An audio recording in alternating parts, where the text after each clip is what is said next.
राजा कृष्णदेव राय के दरबार में तेनालीराम की बुद्धि और चतुराई के किस्से काफी मशहूर थे। यही वजह थी कि राजगुरु के साथ साथ राज्य के कई ब्राह्मण तेनालीराम को पसंद नहीं करते थे। वो समझते थे कि निम्न श्रेणी का ब्राह्मण होते हुए भी वह अपने ज्ञान से उन्हें नीचा दिखाता रहता है। इसी कारण सभी ब्राह्मणों ने मिलकर तेनालीराम से बदला लेने की सोची और राजगुरु के पास पहुंच गए। सभी ब्राह्मण जानते थे कि उनकी तरह राजगुरु भी तेनालीराम को पसंद नहीं करते, इसलिए राजगुरु उनके इस काम में मदद जरूर करेंगे। सभी ब्राह्मणों ने राजगुरु को अपने मन की बात बताई और मिलकर तेनालीराम से बदला लेने की एक योजना बनाई। उन्होंने सोचा क्यों न तेनालीराम को शिष्य बनाने का बहाना किया जाए। शिष्य बनाने के नियमानुसार शिष्य बनने वाले व्यक्ति के शरीर को दागा जाता है। इस तरह उनका बदला भी पूरा हो जाएगा और बाद में वह सभी उसे निम्न श्रेणी का ब्राह्मण बताकर शिष्य बनाने से इनकार कर देंगे। इससे वो सभी तेनालीराम को नीचा भी दिखा पाएंगे। फिर क्या था, अगले ही दिन राजगुरु ने तेनालीराम को अपना शिष्य बनाने की बात बताने के लिए अपने घर बुलवाया।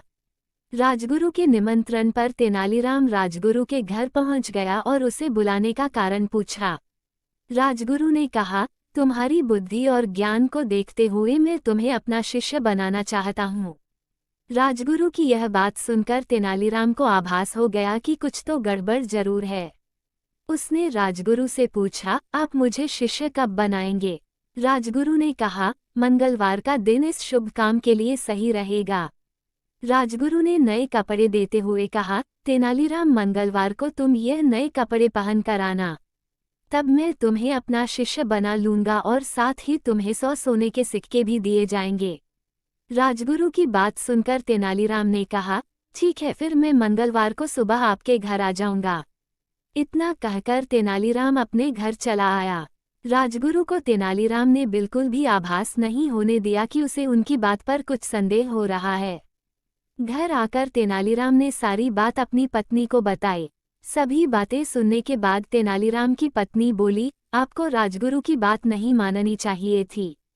इसमें राजगुरु की जरूर कोई चाल होगी, क्योंकि बिना किसी मतलब के राजगुरु कोई काम नहीं करता है।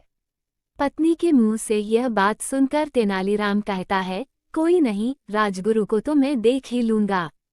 तेनालीराम ने अपनी पत्नी से कहा, मुझे पता चला है कि कुछ दिन पहले कई ब्राह्मण राजगुरु के घर कोई सभा करने गए थे। उन ब्राह्मणों में सोमदत्त नाम का ब्राह्मण भी गया था। सोमदत्त को मैं अच्छी तरह जानता हूँ। वो बहुत ही गरीब है और उसके घर की रोटी पानी भी मुश्किल से चलती है। ऐसे में अगर मैं उसे कुछ सोने के सिक्के दूंगा तो संभव है कि वो मुझे उस सभा में हुई सभी बातें बता देगा और मैं जान पाऊंगा कि आखिर राजगुरु के दिमाग में क्या चल रहा है। इतना कहते हुए तेनालीराम उठकर सोमदत्त के घर चला जाता है। सोमदत्त के हाथों में 10 सोने के सिक्के रखते हुए तेनालीराम उस सभा में हुई सभी बातों के बारे में बताने को कहता है। पहले तो सोमदत्त कुछ भी बताने को तैयार नहीं होता, लेकिन कुछ देर मनाने के बाद वह 15 सोने के सिक्कों के बदले सब कुछ बताने को तैयार हो जाता है। राजगुरु द्वारा तैयार की गई उससे बदला लेने की पूरी योजना जानने के बाद तेनालीराम राजगुरु को सबक सिखाने के लिए विचार करने लगता है। फिर मंगलवार के दिन तेनालीराम राजगुरु द्वारा दिए गए कपड़ों को पहनकर राजगुरु के घर शिष्य बनने के लिए पहुंच जाता है। शिष्य बनाने की विधि शुरू की जाती है और राजगुरु तेनालीराम को 100 सोने के सिक्के देते हुए वेदी पर बैठने को कहता है। तेनालीराम भी झट से हाथ आगे बढ़ाकर सोने के सिक्के ले लेता है और शिष्य विधि को पूरा करने के लिए बैठ जाता है। तभी राजगुरु इशारा देकर साथी ब्राह्मणों से शंख और लोहे के चक्र को गर्म करने के लिए कहते हैं, ताकि विधि पूरी होने पर उससे तेनालीराम को वो दाग सकें। विधि आधी ही पूरी हुई थी कि अचानक तेनालीराम दिए गए 100 सोने के सिक्कों में से 50 सोने के सिक्के राजगुरु पर फेंकता है और वहां से भाग खड़ा होता है। तेनालीराम को भागता देख राजगुरु और उनके साथी ब्राह्मण भी तेनालीराम के पीछे पीछे भागने लगते हैं। बचने की कोई स्थिति न दिखाई देने पर तेनालीराम सीधे भागता हुआ राज दरबार में पहुंच जाता है। वहां पहुंचकर तेनालीराम राजा कृष्णदेव राय को बताता है, राजगुरु ने मुझे शिष्य बनने का निमंत्रण दिया था, मगर मुझे तब याद नहीं रहा कि मैं निम्न श्रेणी का ब्राह्मण हूँ, जो राजगुरु का शिष्य नहीं बन सकता। जब ये बात मुझे याद आई तब तक आधी विधि पूरी हो चुकी थी। इसलिए मैं राजगुरु द्वारा दिए गए 100 सोने के सिक्कों में से 50 सोने के सिक्के वापस करते हुए वहां से भाग आया। फिर भी राजगुरु मुझे जानबूझकर दागना चाहते हैं, जबकि वास्तविकता में मैं उनका शिष्य बन ही नहीं सकता।